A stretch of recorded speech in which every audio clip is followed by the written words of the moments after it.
This is a Sports Catastrophe production.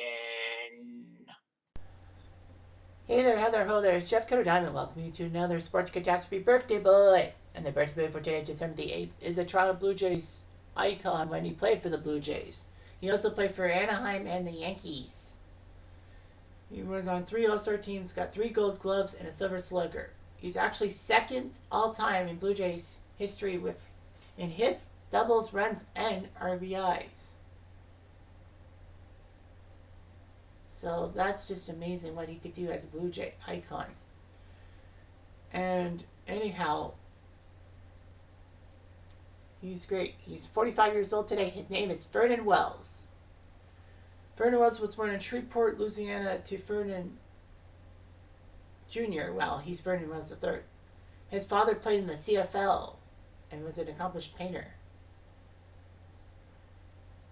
Wells would go to Arlington, Texas high school to play quarterback and be an outfielder on the baseball team. He did well in his senior year. He actually decided to go to Texas to play baseball and football as a wide receiver. However, the Blue Jays made Wells the 5th pick in the 1997 MLB draft. So the Jays figured they needed him to do well. It was actually a very good draft too. Well, Detroit took Matt Anderson, who was this guy who could throw 100 miles per hour. And unfortunately, he ruined his arm. J.D. Drew was picked second by Philly, but he pissed off Philly fans by refusing to play for the Phils, so they traded him to St. Louis, and then Philly fans would not let him forget it. Troy Glaus went 3rd overall to Anaheim, so that was a big move for the Angels. Jason Greeley went 4th to the Giants. He's a decent guy. And then Vernon Wells was picked 5th by the Blue Jays. This draft also had Michael Kadire and John Garland. But anyhow, Vernon Wells was the 5th pick and would decide not to go to the University of Texas, but to play baseball in the Blue Jays farm system. So Vernon would be a regular call-up in September between 1999 and 2001 for 3 seasons, basically being part of the September roster expansions. By 2002, he actually became an everyday player. He actually was not given a chance to be Rookie of the Year because he exceeded the 130 career at-bat limit to qualify as a rookie. The good news was the Blue Jays did get the Rookie of the Year. That was Arkinski. But anyway, Wells was a rising star, batting .275, 23 home runs, 100 RBIs, and one of the best defensive center fielders.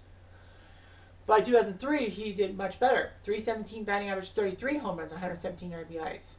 He actually led the American League with 215 hits, 49 doubles, and 373 total bases, which was amazing for a Blue Jay leading a major statistical category in the American League. He would finish 8th in MVP voting and got to the All-Star game. He ended up winning the Gold Glove in 2004 and 2005 in center field. I remember his big catch as a Blue Jay at Yankee Stadium and had that as part of my wallpaper for a while. Vernon did quite well in 2006. 303 with 32 home runs and 106 RBIs. He was pretty good in all of that.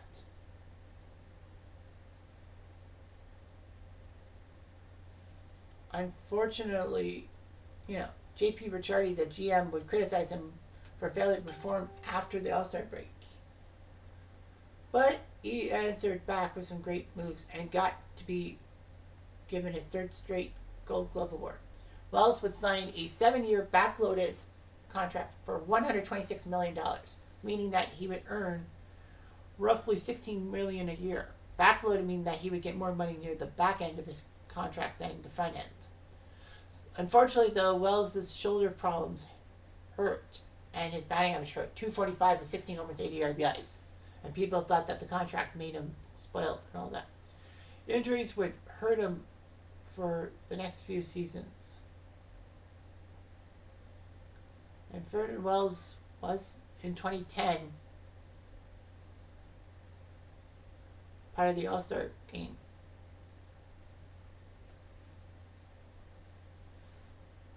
Wells, when he hit his 30th home run in 2010, made him the 4th Jay ever to have 3+ seasons of 30 home runs, joining Carlos Delgado, Joe Carter, and Fred McGriff. He had his best season in signing that contract extension, so he looked pretty good and all that.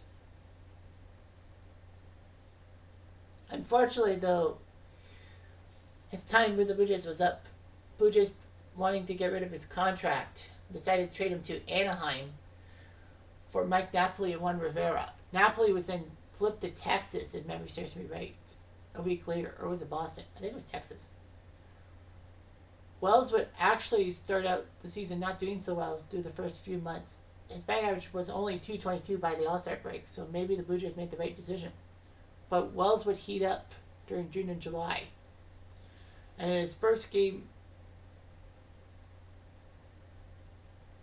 back in Toronto in August, he got a standing ovation and hit a home run off Brandon Morrow. He only batted .218 in 2011, the lowest of anyone who had 500 plus plate appearances. After one more year, he was traded to the Yankees for 2 minor leaguers, and the Yankees would pay $13 million of the $42 million left on that contract. Wells would have to wear number 12 for the Yankees because number 10 was retired for Phil Rizzuto. And then he decided to play third base and second base. But after Alfonso Soriano was traded from the Cubs to the Yankees, he gave up his 12 for number 22. He would play the infield a little bit. In 130 games as a Yankee, he batted .233 with 11 home runs, 50 RBIs. Not bad. Could have been better. But anyway, Wells was not eligible for the Hall of Fame after 2019. He was on the ballot, but got less than 5%, meaning that he was ineligible for the ballots going forward. Anyway, Wells, in his 15-year career of 1,731 games, he was a .270 lifetime average with 270 home runs, 958 RBIs, 109 stolen bases. He looked pretty good and all that.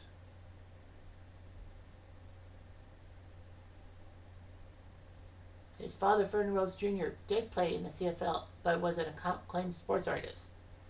Wells currently resides in Westlake, Texas, with his high school sweetheart and 2 sons.